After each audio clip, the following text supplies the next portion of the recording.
guys, how's it going? Welcome back. Check this pack out. This is a 20S 14p pack of Samsung 26F cells, I think they are. So this is like a 36.4 amp hour pack. Crazy. Anyway guys, the long story is I went to Insat, you've probably seen that on the last video, met up with Jimmy and we made this pack. Well, he made, but it was already half done, but we kind of finished this pack up because this is the replacement pack to my original Samsung 30Q cell pack. Like it was this was for the original e-bike build, and I did another video on that as well. It was a 20S 10p pack. And it was the pack I was using on the e-bike, but I destroyed it because I think we were charging at too high rates, and I was peaking at really high rates, and there was a period of time where it wasn't using a BMS and all this kind of stuff. You know what I'm like, I just destroy batteries, don't I? But anyway, this is the replacement pack out of goodwill. It wasn't Insat's fault. They created this pack, or he knocked this pack up for me out of some cells that he had lying around, or pre-part built packs that were kind of already there. So that's what that is. I mean, this is a little bit too big for the bike. It's quite heavy as well. I could fit it in the bike, but I'm thinking maybe I will just use this as a backup pack. Meanwhile, what I'm thinking is I could use this pack because it's such a high energy pack. It's like a 3 kilowatt hour pack. So I'm thinking what I could do is use this to power this bad boy. If you've not seen this before, this is a 72 volt inverter. It's Chinese, it's questionable whether it's actually going to do what it says it does. But what I was trying to do is trying to find a 72 volt inverter that, you know, supposedly has 6,000 watts. I mean, you know, you can believe what you believe on these things, but I mean, even if it's half that, it'll be perfect for what I want to do, which is actually to try and make a range extender for the Twizy to kind of extend, you know, the runtime. I can't do it whilst I'm actually, you know, I can't connect anything whilst it's running. I would have to use it as a charger. So basically, if you're in an area where there isn't a charger, then you could just, you know, plug this in. I mean, this is not going to be big. This is, you know, that will fit on the back seat easily. The inverter will, you know, just strap on the side of it or whatever. And I could use this to basically just charge the car when there's no charge point around. Maybe get like an extra 10, 15 miles or something. And then on the other side of it, it can be used for other things as well, like high power running God knows what, but basically running things in the house if there's a power cut. Yeah, so the plan today is to actually test this on this inverter. I've got most of the stuff done. I've got the main leads, well, I've got one lead soldered on. I need to solder another lead on there. I've got all this nice stuff down here. Got a 200 amp fuse in there. Got a little connector block. I'm using the wires that came with the inverter. They're not too bad, and they're pretty thick. They're solid copper by the looks of things. And yeah, I'm just going to rig it up. So on this battery, you can see all the lovely copper interconnects on here. We've actually put balancing connectors on, and this is set up for the BMS that I've been using in the bike. So we can actually just plug it into that BMS on the bike, or just plug it into another BMS. I've actually got another BMS coming, which I'm going to use specifically for this battery. So we'll have a complete, you know, a nicely finished pack. I'm also going to stick it in here as well. This is like it's actually like a lead acid sort of battery box, but perfect, like pretty cheap. So I'm going to stick that in there, rig it up to this inverter, and we'll see what smoke happens. Right, so I've got the other connection on. I just soldered them. This was the one I was trying to do, and what I've just thought, I'm going to actually, this is for the negative. So on the end of these main leads, I've got ring terminals which basically go over, fit on here, on each side. I'm using this as like a joiner, and then we've got like a fuse one there, so it's all sort of properly done. It's the same sort of stuff I've been using in there, like on the power rack. All kind of big high current chunky stuff with like screw terminals. It's the best way to do the high power stuff. So what I've done though is I've actually cut this wire. This is one of the wires that comes with it. You can see the cable's actually pretty good. It's like multi-strand, but very kind of thick kind of strands. What I'm going to do is stick one of these power pole connectors on either side, because otherwise, once I've screwed all this up, I've got no way of turning this on and off. There is like an on and off button there, I think it is, but I'm not going to trust that to turn it on and off. But meanwhile, whilst I'm waiting for the other BMS to turn up, because I've got another BMS the same as the other one, I'm just going to kind of connect it up and test it out, because I just want to, you know, see what happens, basically. But when the BMS turns up, I will then put the BMS will basically go on the negative wire. So if I stick some connectors on now, it enables me to turn it off, you know, by just disconnecting these leads and disconnecting everything. And then, you know, when the BMS arrives, I can just put these connectors on the BMS, and then I can stick the BMS in between, which will be a good solution, I think. But I've already broken one pair of snips cutting this cable because it's so blooming thick. Right, other side done. One of the biggest helps, guys, I've had with doing all this large connector stuff is the heat gun. So the heat gun, this one goes up to, I don't know, like 480 degrees. It's like a reflow station, really. And then you kind of use the soldering iron, which is, don't know what this soldering iron is. It isn't massively high. It goes up to about 400 degrees. It could do with going a bit hotter. But for doing the big stuff, if you combine like a heat gun and a soldering iron, you know, you can get these jobs done. These sort of, you know, big connectors from the size of the thickness of that copper wire, and then that connector as well. You know, you're just not going to get that done with just like a little soldering iron, a little rework station. You need something pretty heavy duty. I might invest in a bigger iron actually. Look at this battery, guys, it's just ridiculous. All these cells. But that is a lot of cells right there. Anyway, I'm going to put the pack in this box. If it didn't have all my car washing stuff in it, it would help. Right, at a moment then I thought it wasn't going to fit. It does fit. It's very tight in there, like literally it wouldn't go any tight. You couldn't have that any tighter basically. And I've stuck some foam around the edge just to kind of pad it out. I'm going to probably do this properly, but that's it. Yeah, battery. So room for the BMS on top once that comes, and I'm going to use the display, I think, and do something with this. But yeah, I'll stick these on the top, and you've got your positive, negative lead out there. So good to go.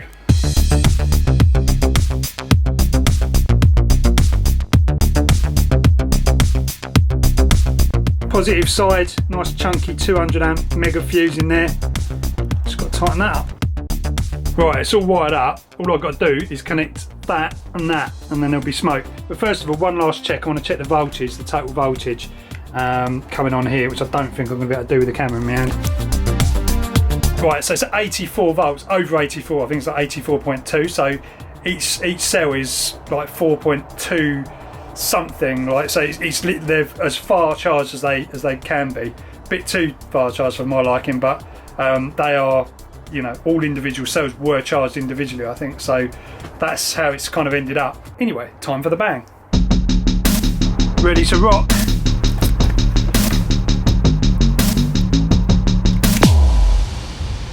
That was pretty uneventful. Right, so let's try turning it on then. Let's push this in. Ooh. 230 volts. What does this do? 84.4 volts. DC, AC voltage, AC watts. That's quite good. Mode 1. What does that mean? Okay, I'll just have to play around with this and see what happens. Voltage has come down a bit. First thing I'm going to test is what the actual load, no load current is on the battery lead. So trusty clamp meter over the end of there. 200, 300 milliamps, 200 milliamps. That doesn't seem too bad.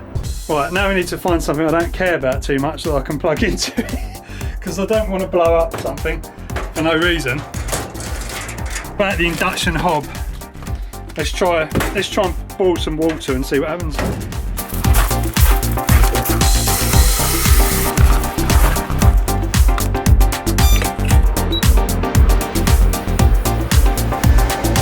Right, the fans have started running.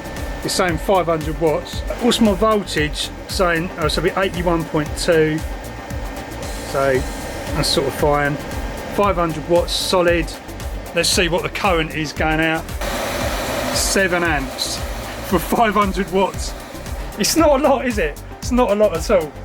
You know, when you're used to running on like 12 or 24 volts, it's like, you know, 30, 40 amps or something to do that. But 7 amps, I'm gonna run that all day.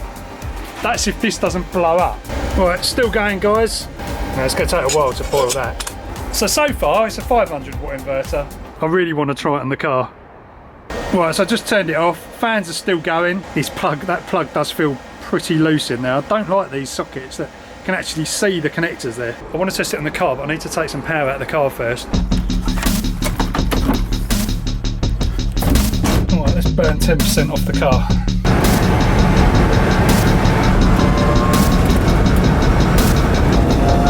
Right, 10% done. Well, let's give it a whirl. Nervous? Only kidding, I didn't connect these.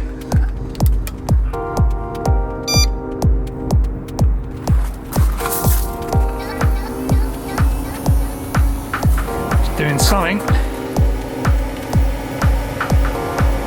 2,111 watts.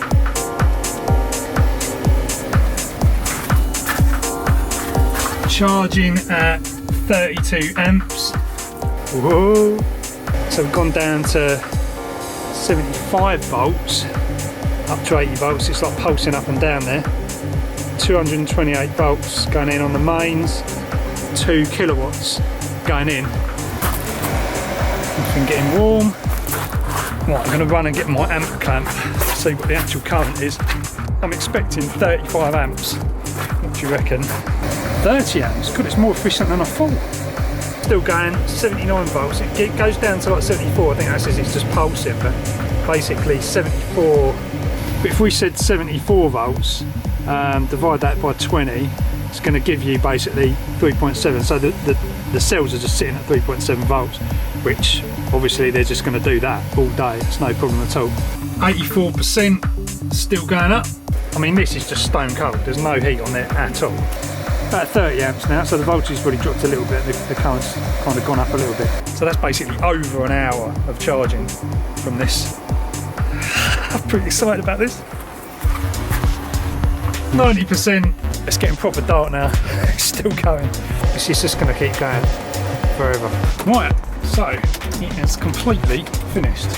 And we are on 100%. So let's just turn that off. Battery voltage has gone down. So it's now saying, it says about 76. Right, as usual, it's a day later. It works. I mean, what can I say? It actually works. I mean, you know, you kind of expect with these things, you know, you work it out and you think, oh, is it going to work? Is it going to blow up, or what's going to happen here? But I think the key to this is actually the fact that it's a 72 volt inverter. So your current is a lot lower, like sort of 2,000 watts. It's peaking at like 29 amps. So, I mean, that's just brilliant. So with a 36 amp hour battery, I mean, that's going to last probably over an hour.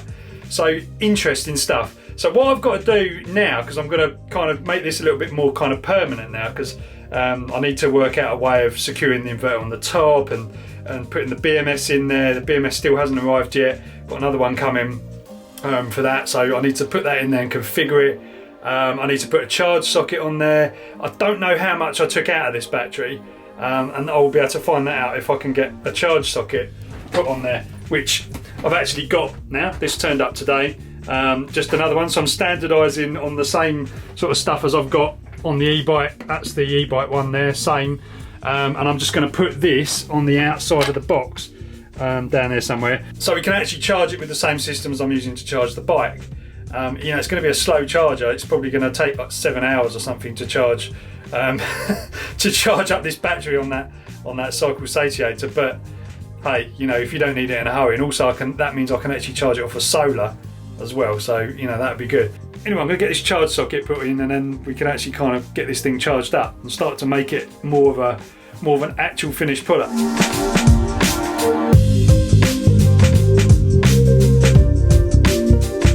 Right, so charge connectors on, and I've gone for these again.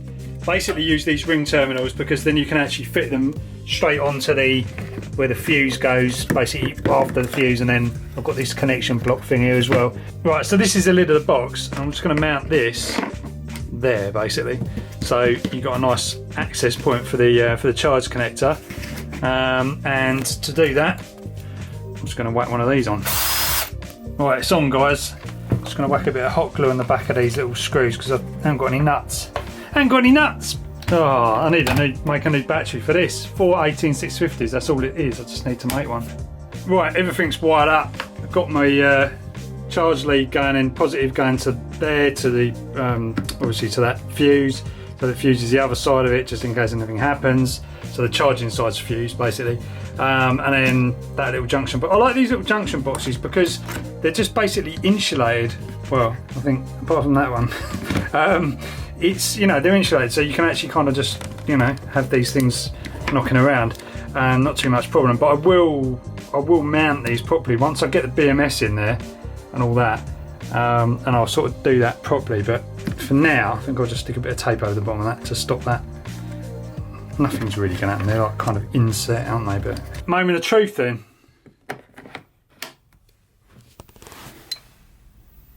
There you go. we have a charger. I did check the balance leads before I plugged the charger in, and basically it's still completely in balance. So it's just, you know, it's madness. But I will keep an eye on these balance connectors, because you never know, as it's charging. Should never really kind of just leave it to fate. And here's the balance leads. Just poked them out the side for the minute. Once I get the BMS, all will be good. But until that point, I'm gonna have to monitor those. Okay, so I did another check on the meter. I didn't video it, but basically all of them are 3.9. They're 3.9. Some go as high as about 3.94. So I'm gonna keep an eye on it. Just let it charge. I'll probably pop back inside for an hour and yeah, come back. Hopefully the ship won't have burnt down. It's chucked in an amp hour already, so there you go. It's going to take a while though, isn't it? Right, so it's finished charging. I actually left it, kind of did like lots of little intermittent charges actually, just while I was keeping an eye on it whilst I was in here. Most of it I've actually done using solar power as well, so which is pretty good. But I think probably in total, I didn't really keep a proper record, but I don't know, it's probably something like 20 or 25 amp hours, something like that I kind of put back into it. Anyway, I need to pop out today, and I'm going to go out in the Twizy. I need to go and meet one of my friends, because he's chucking me a bunch of LED lights. He's just got surplus LED lights, which is just nuts. But anyway, it's about 15 miles away, which is fine for the Twizy. Obviously I can get there, get back, no problems at all.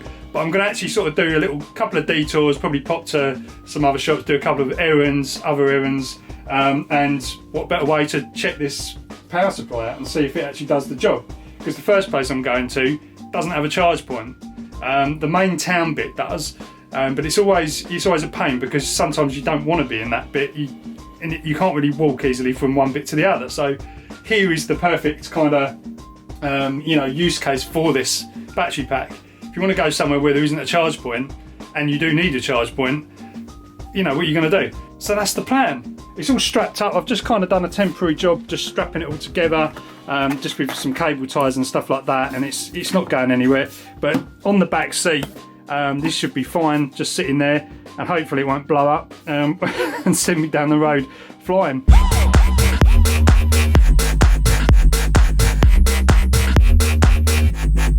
It's not heavy, this thing, but it's not light, if that makes sense. Right guys, so because I've got a little bit more power to play with, I'm going to go on the motorway. Actually pull out. Let me come out, that'd be a good thing.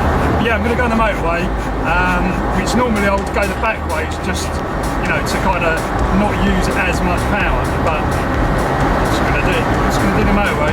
So I'm also going to turn regen off. Turning regen off completely when you come off the brake is better for motorways, because basically you want to be able to coast. If you kind of come off the throttle when you're kind of on a motorway, you don't want to be braking. That sort of regen is not really a very good idea. Also, it means you can slipstream cars and stuff like that, or, you know, get behind trucks, big lorries, things like that, to, you know, help your power efficiency. Right, nearly there guys, 41%.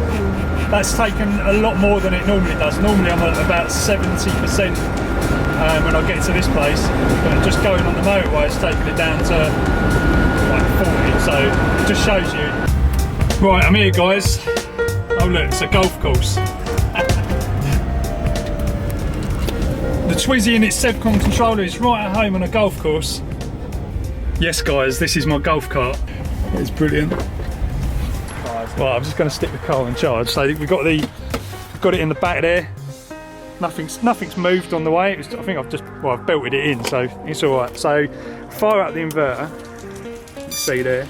So let's plug it in. So that's ready. You then put the cable and then plug it in. And normally this cable would just go straight into a 13 amp socket. Straight into the 13 amp socket, but electric. It is, yeah. So we'll stick it in there. And then you should, and then it all fires up there, so it's charged. There you are. So it's saying 2 kilowatts going out. Yeah. And the car is actually charging. So oh, you're only on 31%. You wouldn't make it happen. What the fuck is that? Right, still going, guys. We've got right to 53% now. So I'm going to make a move in a minute. But the main thing with this is that I've just been standing here talking for, I don't know, half an hour, 45 minutes. And rather than just wasting that time, it's actually doing something, it's charging it up. Whereas if I was parked here normally, I'd be chatting away, but you know, the car wouldn't be charging because there's no charge point here. So that's the good thing. Right, next stop, I'm somewhere else now. Stuck it back on charge again. And we're back on 16%. Yeah, so the verdict is, I mean, it works. I mean, you can charge the car whilst you're not near a charge point. You can use this power to top it up whilst you're, you know, parked up and doing what you want to do. And I think really, I mean, it's probably maybe like 40%. It'll probably put 40% in the car. So for the size of it, I mean, it really isn't bad. Now, the fact that I've got these cells for basically free, and all I've done really is just pay for this inverter, which could be used for other things as well. If you were to make this out of brand new cells, it probably cost you quite a lot because of the cell prices, you know, are still quite high for 18650s. But you know, if you recycled some cells, you could probably make something similar for virtually nothing, and then all you'd have to do is buy this inverter. But as a proof of concept, I just think it's awesome. It's really good. So I'm gonna, once I get the BMS in there, I'll be able to see exact numbers and all that sort of stuff. And you know, you really start to sort of get a clear idea of what's coming out and what this battery actually holds. But yeah, as a little range extender for the Twizy or any other car that's got a small battery like some of the older EVs, brilliant. But anyway guys, that's going to be it for this one. I hope you've enjoyed it. It's been one of those journeys where, you know, you kind of start off on something and you kind of get somewhere else, which is kind of what it's all about. I'm loving doing all this sort of stuff at the moment. Hope you enjoyed it too. And yeah, don't forget, check out my Instagram, my Twitter, all of that stuff. I'm constantly posting on there, all the new stuff I'm messing around with. Soon we will have something to do with these cells as well. But until then, catch you in the next video.